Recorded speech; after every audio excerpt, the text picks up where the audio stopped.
Hello everyone. So in this video we are going to discuss about the famous short story The Girl Who Can, जिसको लिखा है अमा Ata audio ने, जो कि एक अफ्रीकन फेमिनिस्ट राइटर है और पोस्ट इंडिपेंडेंट ऑफ अमेरिका के बाद यानी कि कॉलोनियलिज्म के बाद जो अफ्रीका इवॉल्व हुआ, उस अफ्रीका के दौर के उसके टाइम के लिटरेचर में इनका बहुत ज़्यादा रोल है। इन्होंने उस टाइम के वर्क्स जो है लिखे हैं, उस टाइम में जो चीज़ें हो रही थी वो उन्होंने पोर्ट्रे किया through her stories and novels. So ये एक बहुत जानी मानी एक राइटर है अमा अता आयडू। सो ये वर्क एक शॉर्ट स्टोरी है और इसको पब्लिश किया था 1997 में और ये एक फेमिनिस्ट वर्क है और इसमें जो है अफ्रीकन वुमेन के कंडीशन को दर्शाया गया है कि उस टाइम में अफ्रीकन वुमेन को कैसे ट्रीट किया जाता था। तो ये हमें पता चलेगा जब हम स्टोरी को देखेंगे कि एक्चुअल में स्टोरी में क्या दिखाया गया है through Ama Ata Aidoo. So without wasting much time let's discuss the short story. So ये शॉर्ट स्टोरी स्टार्ट होती है एक फ़ीमेल कैरेक्टर जिसका नाम है एडजोआ और ये एक 7 years ओल्ड गर्ल है अफ्रीका का। तो और इसकी मदर है मामी करके, ये इसको मामी बुलाती है बट इसका रियल नेम है काया। और इसके नाना यानी कि इनके ग्रैंड मदर, इस एडजोआ की ग्रैंड मदर है नाना।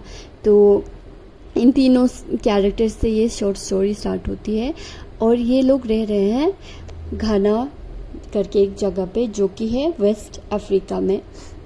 सो ये हमारी जो प्रोटैगनिस्ट है एडजोआ, वो एक 7 year ओल्ड लड़की है और इसको एक डिसेबिलिटी है, यानी कि उसके पैर जो है, उसके लेग्स जो है बहुत ज़्यादा शार्प और पतले हैं, बहुत लंबे और पतले हैं, एबनॉर्मल दिखता है और उसकी वजह से उसको बहुत ज़्यादा क्रिटिसिज्म सहना पड़ता है फ्रॉम सोसाइटी। और मेन चीज़ है कि उसके अपने नाना यानी कि उसके अपने ग्रैंड मदर से उसको क्रिटिसिज्म सहने को फेस करने को मिलता है, क्योंकि उसकी ग्रैंड मदर होने के बावजूद भी उसकी ग्रैंड मदर कभी उसको सपोर्ट नहीं करती, हमेशा उसको क्रिटिसाइज़ करती रहती है कि ये क्या है, ये क्या है। उनके ग्रैंड मदर का मानना था कि एक लड़की जो है बहुत वो फिज़िकली बिल्कुल ही फिट होना चाहिए उसको, क्योंकि अफ्रीका में उस टाइम पे ऐसा था कि मतलब लड़कियों को जो है मतलब औरतों को बच्चे पैदा करने की मशीन समझा जाता था। उनको ऐसा समझा जाता था कि उनको पैदा होते ही मतलब इस चीज़ के लिए ख़ुद को प्रिपेयर करना है फिज़िकली, उस चीज़ के लिए उनको मतलब दुनिया में भेजा गया है, वो दुनिया में इसीलिए आए हैं ताकि वो बच्चे बेयर कर सकें। तो उस पॉइंट ऑफ व्यू के हिसाब से उसकी ग्रैंड मदर बहुत ज़्यादा टेंस रहती है, बहुत ज़्यादा परेशान रहती है कि अब इसका क्या होगा। एडजोआ की उसकी लेग्स जो इतने पतले हैं तो वो उस चीज़ को कैसे बेयर कर सकेगी when she becomes a mother. तो उस चीज़ को लेके बहुत ज़्यादा परेशान रहती है। उनके दादी के लिए ये चीज़ बहुत ज़्यादा कंसर्न है, बजाय इसके कि उसको और ज़्यादा क्या चीज़ें लाइफ में फ़ेस करनी पड़ेगी। ये अभी 7 साल की है और लाइफ में जब वो बड़ी होती जाएगी तो उसको कितनी ज़्यादा डिफ़िकल्टीज़ को फ़ेस करनी पड़ेगी, उस चीज़ को वो बिल्कुल ही कंसर्न दिखाती है नहीं है, बट कि उनको सिर्फ इसी एक चीज़ की फ़िक्र है कि वो बच्चा कैसे पैदा करेगी या बच्चे को कैसे संभालेगी बड़ी होकर। तो उसकी शादी की उस चीज़ की उनको टेंशन है, बाकी उनको कोई मतलब नहीं है कि उनके बातों से एडजोआ पर क्या असर पड़ेगा, उसकी मेंटल हेल्थ पे क्या असर पड़ेगा। तो वो बस उसको लेके उसको क्रिटिसाइज़ करती रहती है। और ऑन दी अदर हैंड जो है वो सोसाइटी से भी बहुत ज़्यादा क्रिटिसिज्म फेस करती है। मतलब वो कहीं भी जाती है, वो जहाँ भी कोई भी बात करे, मतलब कोई लोग बात करे वहाँ पे वो अपना एक पॉइंट ऑफ व्यू रखे या ओपिनियन दे तो सब हंसते थे, मतलब उसको लाइटली लेते थे, उसको सब मजाक उड़ाते थे कि तुम क्या हो, तुम क्या बात करोगे, ऐसे उसको इग्नोर करते थे, अवॉइड करते थे, बहुत लाइटली लेते थे उसकी बातों को। तो सोसाइटी में भी उसको एक्सेप्ट नहीं करते थे कोई भी। ये तो उसकी प्रॉब्लम नहीं थी बट ये सोसाइटी की रियलिटी है। तो उसको बहुत ज़्यादा मेंटल इश्यूज़ होते हैं, वो बहुत ज़्यादा डिप्रेस फील करती है, वो हर टाइम वो जो है ना सैड फील करती है और अकेले रहने लग जाती है, अकेली रहती भी है वो मैक्सिमम टाइम। और सोसाइटी में उसका ऐसा रवैया देख के उसकी मदर यानी कि मामी, जिसको वो मामी बुलाती है, वो बहुत ज़्यादा परेशान रहती है। क्योंकि इस सोसाइटी में पूरे उसके घर में उसकी मामी है जो उसको सपोर्ट करती है, फुली सपोर्ट करती है, और वो बहुत ज़्यादा कंसर्न है उसकी हेल्थ को लेके कि इस वजह से उसकी हेल्थ पर क्या इफ़ेक्ट पड़ेगा, उसके मेंटल हेल्थ पे क्या इफ़ेक्ट पड़ेगा, ना कि वो बड़े होकर उसको शादी के बाद उसके डिफॉर्मिटीज़ होंगी। तो उसकी मामी है जो मतलब एक्चुअल में उसके लिए फ़िक्र करती है। तो हर बार जो है उसके घर में नाना और मामी, उसके ग्रैंडमदर और उसके माँ के बीच में बहस होती रहती है, आर्ग्यूमेंट होती रहती है, क्योंकि नाना बोलती रहती है उसको, ये तुमने क्या पैदा किया है, तुम्हारी बच्ची ऐसी है, इसके पैर ऐसे हैं, हमें आगे जाके बहुत प्रॉब्लम होगी, हम इसका क्या होगा, ऐसे ऐसे करके बहुत मतलब बुरी बातें कहती हैं, जो कि सुनने में बहुत ज़्यादा बुरा लगता है उसकी मम्मी को और एड्रो को। तो उसकी मामी हमेशा उसके सपोर्ट में ही बोलती है, वो हमेशा नाना को बोलती हैं कि मेरी बेटी जो है वो इस डिसेबिलिटी से बहुत ज़्यादा बढ़कर है मेरे लिए, और इससे मुझे कोई फ़र्क नहीं पड़ता, मैं उसको कैसे भी उसको लाइफ में आगे बढ़ते हुए देखना चाहती हूँ। मैं नहीं मतलब एक्सेप्ट करती कि वो डिसेबल है, बल्कि मेरी नज़र में वो बिल्कुल ही कंप्लीट एक ह्यूमन बीइंग है, कंप्लीट हेल्दी गर्ल है।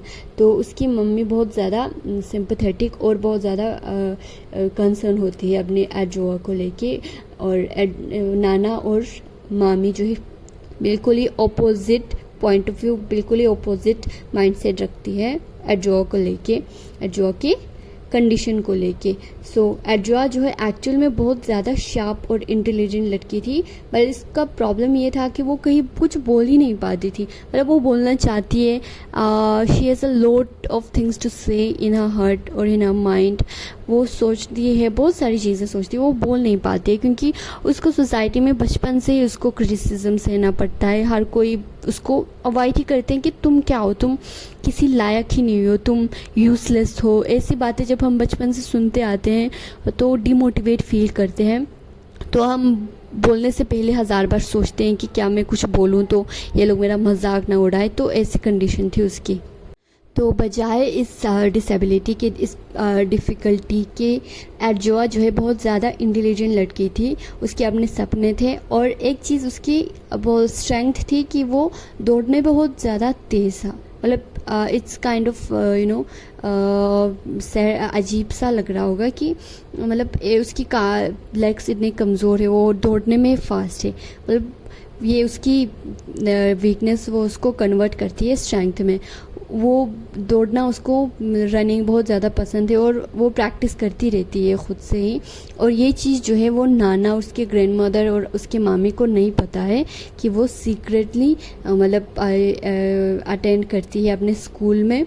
तो स्टोरी आगे जाते जाते एक ऐसा होता है कि जो डिस्ट्रिक्ट लेवल पे एक मैराथन ऑर्गेनाइज होता है, जिसमें एड्रोआ पार्टिसिपेट करती है। उसको बहुत ज़्यादा शौक था रनिंग का, तो वो पार्टिसिपेट करती है और वो वहाँ पे दौड़ने के लिए भी जाती है। वो अपने मामी और नाना को इन्फॉर्म करती है, और उसके नाना जो है बहुत ज़्यादा शौक हो जाते हैं ये सुन के कि एड्रोआ रनिंग के लिए जा रही है, वो भी मैराथन के लिए डिस्ट्रिक्ट लेवल पे। तो शौक हो जाती है कि कैसे करेगी, उसके पतले पतले से लेग्स हैं। सो जो ग्रैंड मदर यानी कि नाना अभी तक एड्रोआ को क्रिटिसाइज़ करती आई थी कि तुम यूज़लेस हो, तुम्हारा क्या होगा, तुम क्या करोगी फ्यूचर में। तो अब अचानक से उनका नया रूप देखने को मिलता है स्टोरी में। वो क्या कहती हैं कि वो खुशी खुशी उसके एड्रोआ की यूनिफॉर्म को आयरन करने लग जाती है, आयरन करके उसको पहनाती है, और बहुत ज़्यादा मतलब खुशी से कंसर्न फील करती है, एड्रोआ की तरफ कंसर्न शो करती हैं कि वाह तुम तो बहुत ज़्यादा मतलब छुपे रुस्तम निकले, वैसे काइंड ऑफ हर रिएक्शन देती है वो नाना। तो वो चुपके से क्या करती है, वो भी देखने जाती है एड्रोआ के मैराथन पे, वहाँ पे वो भी जाती है देखने के लिए, और मामी तो वहाँ जाती है। तो वो दोनों देखने जाती है, और अब टाइम आता है मैराथन का, जहाँ पे एड्रोआ रनिंग कंपटीशन में पार्टिसिपेट करने वाली थी। और अब जो है मैराथन में एड्रोआ दौड़ने लग जाती है, और सरप्राइजिंगली वो जीत जाती है। वो डिस्ट्रिक्ट लेवल पे जो मैराथन ऑर्गेनाइज़ किया था वो जीत जाती है, और उसको मेडल मिलता है, और बहुत ज़्यादा सम्मानित करते हैं उसको। तो यहाँ पे सारे लोग शौक हो जाते हैं, ऑफ कोर्स शौक होना भी बनता है। क्योंकि एडजवा ने इम्पॉसिबल चीज़ को पॉसिबल कर दिखाई थी। तो अब यहाँ पे नाना का बिल्कुल ही अलग रूप देखने को मिलता है और वो उसको बहुत ज़्यादा अप्रिशिएट करती है, मोटिवेट करती है कि मैंने नहीं सोचा था कि तुम ऐसी चीज़ भी कर सकती हो।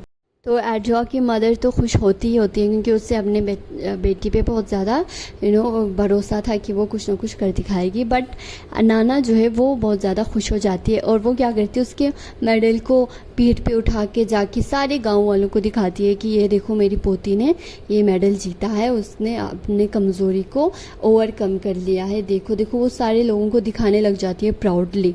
तो और लास्ट में वो एक लाइन कहती है, नाना thin legs can also be useful.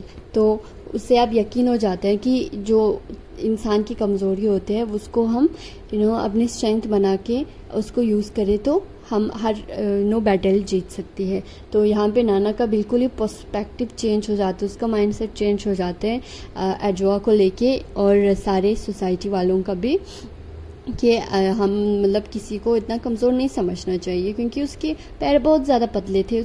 Doubt था कि उसकी नानी दादी को ये डाउट था कि कहीं ये मतलब लाइफ में करेगी क्या, ये तो वेस्ट है, हम पर बोझ जैसा रहेगी। बट नहीं, एडजवा को अपने सपने पूरे करने थे और उसने पूरा कर दिखाया। तो यहीं पर ये शॉर्ट स्टोरी एंड हो जाती है। तो इस शॉर्ट स्टोरी के थ्रू अमा अता आइडू ने ये रिप्रेजेंट करने की कोशिश की कि उस टाइम पे जो आफ्टर कॉलोनियलिज्म जो है अफ्रीका में अफ्रीकन वुमेन राइटर्स को वो जगह नहीं मिल पाई थी जो कि वो डिज़र्व करते थे। वो बहुत ज़्यादा राइटर्स थे इनकी ही तरह, बट उनको वो जगह नहीं मिल पा रही थी लिटरेचर में as compare to male, as compare to the male African people. और वहाँ पे फिर से एक पैट्रियार्कल सोसाइटी देखने को मिल रहा था जहाँ पे उनको जगह नहीं मिल रही थी, यानी कि उनको वो अप्रिसिएशन नहीं मिल रही थी as a women writer of Africa.